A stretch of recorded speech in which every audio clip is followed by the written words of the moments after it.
aspirants, welcome to the official YouTube channel of Sriram IAS. Now this is our ongoing series of Economy Simplified, जहाँ पे हर दिन एक micro topic को will cover here and will explain it in a very simple way so that prelims में जैसे question से आता है you can attend. So in today's topic we have something called InvITs, that is Infrastructure Investment Trust. Now InvITs जो है वो current affairs में भी रहता है and it comes under the theme of infrastructure. जो इंफ्रास्ट्रक्चर हम पढ़ते हैं इकोनॉमी में उस पे ये पर्टिकुलर जो टॉपिक है या फिर जो माइक्रो टॉपिक है इसमें आता है. Now in today's class we will understand what exactly is InvITs. लाइक हम अगर करंट अफेयर में पढ़ेंगे उसको हमको लगता है कि हाँ it has something to do with infrastructure investment, but exactly क्या है वो हम कवर करेंगे. उसका स्ट्रक्चर क्या है वो कवर करेंगे. रेगुलेट कौन करता है, किस तरीके से करता है, and one MCQ at the end of this particular topic. So basically InvITs जो होता है it is infrastructure investment trust. For example जैसे कि हमारा म्यूचुअल फंड है, ठीक है. म्यूचुअल फंड में हम क्या करते हैं, म्यूचुअल फंड में बहुत सारे कंपनीज के शेयर हैं, वहाँ पे इन्वेस्टमेंट होता है या फिर वहाँ पे हम शेयर्स खरीदते हैं, right. Mutual fund. So basically pooling capital to buy volatile equities. बहुत सारे म्यूचुअल फंड में ऐसा नहीं कि एक पर्टिकुलर पोर्टफोलियो होता है, बड़े सारे पोर्टफोलियोज होता है. वहाँ पे एक मैनेजर रहता है और वो अपने हिसाब से, अपने एक्सपर्टीज़ के हिसाब से पैसा जो हमने इन्वेस्ट किया वो वहाँ पे लगाता है. सिमिलरली इंफ्रास्ट्रक्चर के लिए we have something called InvIT. It means एक ट्रस्ट है जहाँ पे बाहर के इन्वेस्टर्स, बाहर के इन द सेंस हमारा जो डोमेस्टिक इन्वेस्टर्स है जो इन्वेस्ट करना चाहता है वो इन्वेस्ट करेगा. बट कहाँ पे इन्वेस्ट करेगा, इन इनकम जनरेटिंग इंफ्रास्ट्रक्चर प्रोजेक्ट्स और इंफ्रास्ट्रक्चर एसेट्स. चाहे वो रोड का हो सकता है या फिर कोई टॉल का हो सकता है, anything related to income generating infrastructure assets. और वहाँ पे हम इन्वेस्ट अगर कर रहे हैं, अगर if we are investing in something, so जाहिर सी बात है हमको एक रिटर्न भी मिलेगा, ठीक है. लेकिन ये प्रोसेस होता कैसा है हम अभी डिस्कस करेंगे. So pooling capital specifically for income generated physical assets. Okay.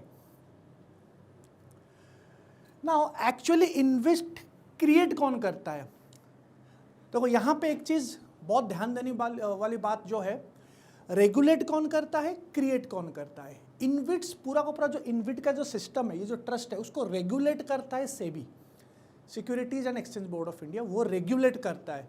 ना ये InvIT क्रिएट कौन करता है, बेसिकली जो क्रिएट करता है ये बेसिकली एक ट्रस्ट है जो क्रिएट करता है, उसको हम स्पॉन्सर बोलते हैं यहाँ पे. तो वो स्पॉन्सर होता क्या है, बेसिकली वो एक कंपनी होती है, ठीक है.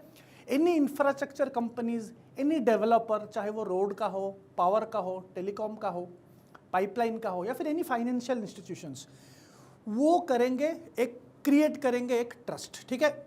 The sponsor sets up the InvIT, फिर उसी ट्रस्ट में वो ट्रांसफ़र कर देगा अगर उसका कुछ रोड है, ठीक है, उसका या फिर कुछ पावर है या फिर टेलीकॉम है या फिर पाइपलाइन है, एनी इंफ्रास्ट्रक्चर एसेट वो उसको लिंक करके ट्रांसफ़र कर देगा, ठीक है. फाइनली फिर वो स्ट्रक्चर इनिशिएट हो जाता है. कैसे होता है, यहाँ पे स्पॉन्सर जो है वो क्रिएट करेगा और एसेट प्रोवाइड करेगा. It can be A road, it can be A power, it can be telecom, it can be pipeline. फिर एक ट्रस्टी रहेगा, ठीक है. It will hold the assets on behalf of investors, क्योंकि एक ट्रस्टी जो कभी भी एक ट्रस्ट क्रिएट होता है तो उसका एक ट्रस्टी होता है, ठीक है. बड़े सारे इन्वेस्टर्स वहाँ पे इन्वेस्ट करेंगे तो एक ट्रस्टी होता है जो कि मैनेज करेगा या फिर उस एसेट्स को होल्ड करेगा. फिर एक इन्वेस्टमेंट मैनेजर होता है जो कि इन्वेस्टमेंट्स को मैनेज करेगा या फिर स्ट्रैटेजी, ठीक है. जैसे कि म्यूचुअल फंड में एक मैनेजर रहता है. फॉर एग्जांपल म्यूचुअल फंड में अगर मैंने इन्वेस्ट किया है म्यूचुअल फंड में, कोई भी म्यूचुअल फंड में, मंथली सपोज मेरा 5,000 रुपये डिडक्ट होता है अकाउंट से फॉर एक्स म्यूचुअल फंड, तो उस म्यूचुअल फंड का एक मैनेजर रहता है जो कि स्ट्रैटेजी तैयार करता है या फिर वो एग्जैक्टली इन्वेस्ट करता है. तो सिमिलर है कि यहाँ पे भी इन्वेस्टमेंट मैनेजर रहता है. फाइनली जो डे टू डे ऑपरेशंस के लिए एक प्रोजेक्ट मैनेजर रहता है.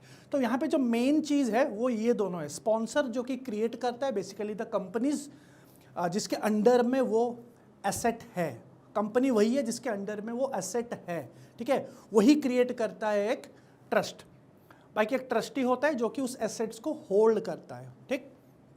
ओके, तो होता क्या है, यहाँ पे एक ट्रस्ट तैयार हो गया, उस ट्रस्ट में वो जो कंपनी ने ट्रस्ट तैयार कर दिया, ठीक है, उस ट्रस्ट में वो ट्रांसफर करेगा एसेट्स, चाहे वो टॉल रोड्स हो सकता है, या फिर कोई सोलर या विंड प्लांट हो सकता है, या फिर कोई पावर ट्रांसमिशन लाइंस हो सकता है, या फिर कोई पाइपलाइंस हो सकता है। अगर आप देखोगे ये सारे के सारे एसेट में कुछ ना कुछ इनकम तो जनरेट करता है, ठीक है, टॉल हो गया या फिर कोई टैरिफ हो गया तो इनकम तो जनरेट करता है, ठीक है।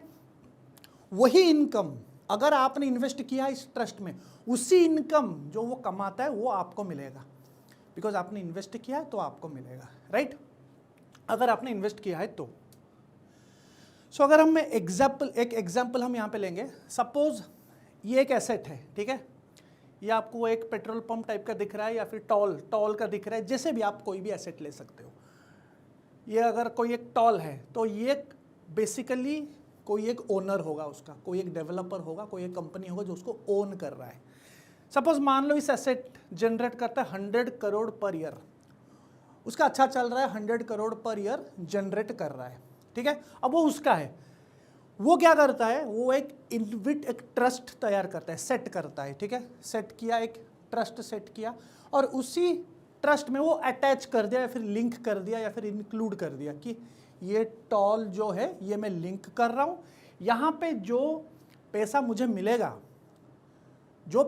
मिलेगा वो आपको उस हिसाब से आपको मिल जाएगा, बिकॉज आपने as an investor you have invested in this trust, ठीक है। मतलब बेसिकली इनकम जो मिलता है यहाँ से वो डिस्ट्रीब्यूट होगा, ठीक है। So instead of a single company keeping full ownership of a massive asset, they create an InvIT to fractionalise it. अभी क्या था, अभी एक सिंगल कंपनी था जो इसको ओन कर रहा था, अभी जब वो ट्रस्ट क्रिएट कर दिया तो वो बहुत सारे इन्वेस्टर्स आ गए, एक तो कैपिटल भी मिल गया, एक पैसा भी मिल गया, ठीक है।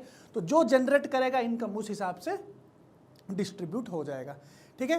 So the investor receives regular dividend like पे आउट्स।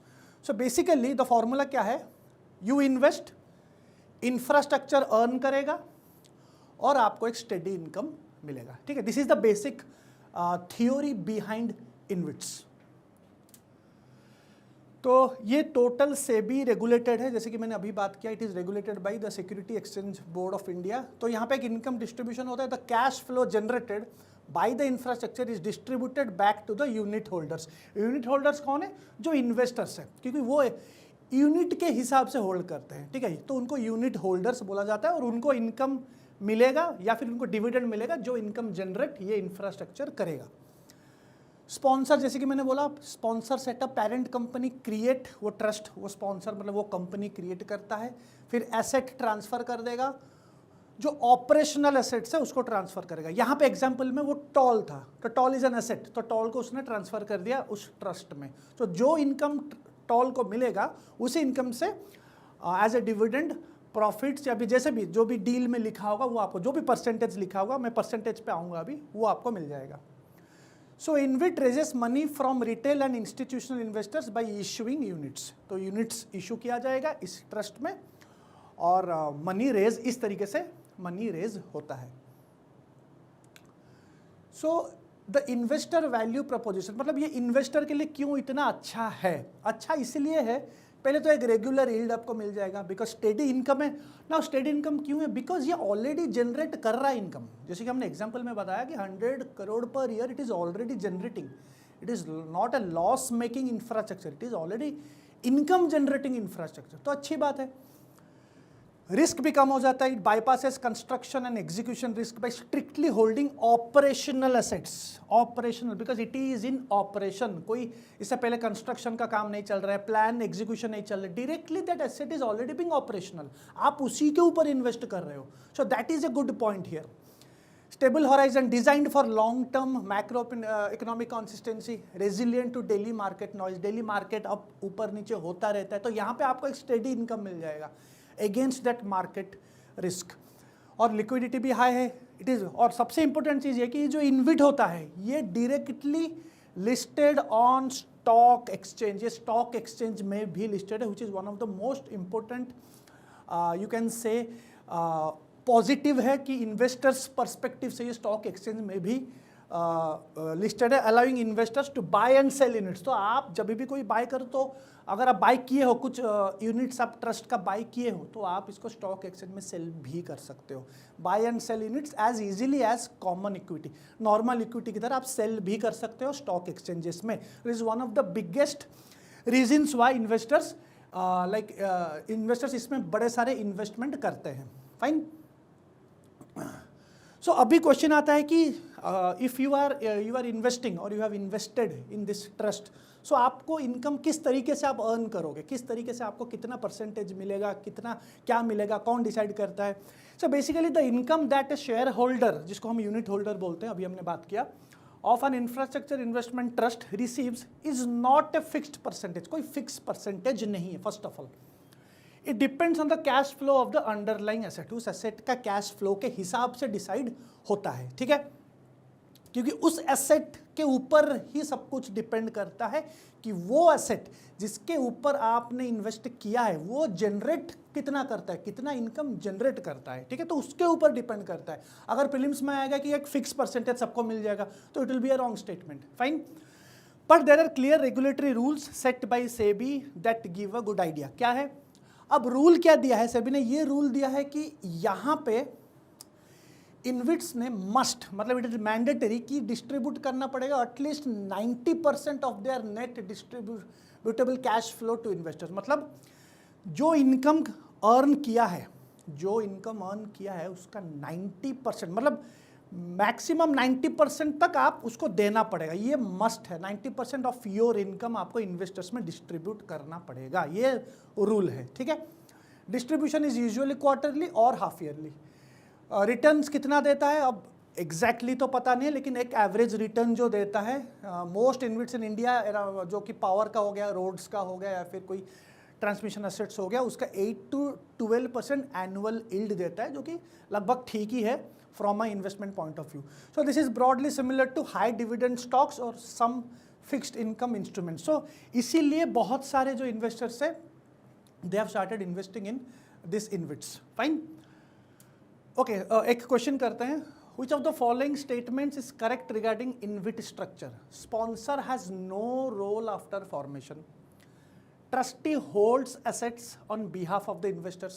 ठीक है, ये सही है बिकॉज मैंने अभी स्ट्रक्चर पढ़ाया आपको कि ट्रस्टी उस एसेट्स को होल्ड करता है, ठीक है, जो ट्रस्ट का जो ट्रस्टी है वो होल्ड करके रखता है सारे के सारे assets. Investment manager is optional. देखो, इन्वेस्टमेंट मैनेजर एक तो रहेगा, ठीक है, जो कि मैनेज करेगा। मैंने आपको अभी दूसरे या थर्ड स्लाइड में बताया, जो स्ट्रक्चर बताया था, वहाँ पे इन्वेस्टमेंट मैनेजर एक रहता है, तो ऑप्शनल तो नहीं है। इन्विट्स can not raise funds through dept. No, they can raise funds through डेप्ट, जैसे कि लेकिन हाँ, जब डेप्ट में आप for example you can raise funds through dept, but एक लिमिट होता है, एक लिमिट होता है जो कि सेबी डिसाइड करता है या फिर रेगुलेट करता है। सो स्पॉन्सर कंटिन्यूज, अगर पहला स्टेटमेंट देखेंगे, sponsor do not has no role after formation. Sponsor formation तो कर दिया, सेटअप कर दिया ट्रस्ट को, फिर उसके बाद उसका कोई रोल नहीं है, ऐसा नहीं हो सकता।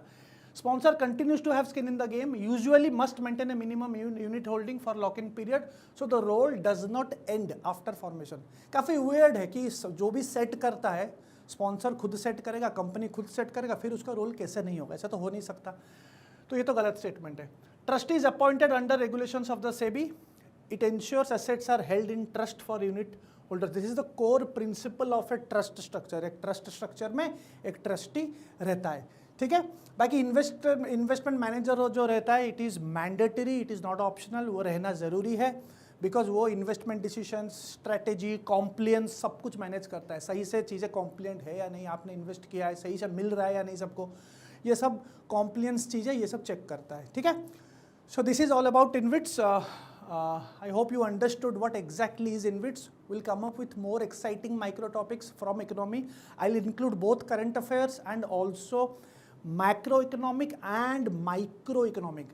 In upcoming days, I'll be covering some very good, interesting topics of microeconomics which may help you in prelims, because microeconomics से ही 1, 2, 3 सवाल आ सकते हैं, जैसे कि अपॉर्चुनिटी कॉस्ट का क्वेश्चन आता है, या फिर प्रोडक्शन पॉसिबिलिटी फ्रंटियर का ग्राफ से रिलेटेड क्वेश्चन आ सकता है, या फिर नॉर्मल डिमांड सप्लाई का आ सकता है, elasticity, in elasticity of demand, उसके ऊपर बड़े सारे सवाल आ सकते हैं. तो I try to take a micro topic and I'll try to cover in a very simple way so that it helps you in attempting your prelims question. Thank you.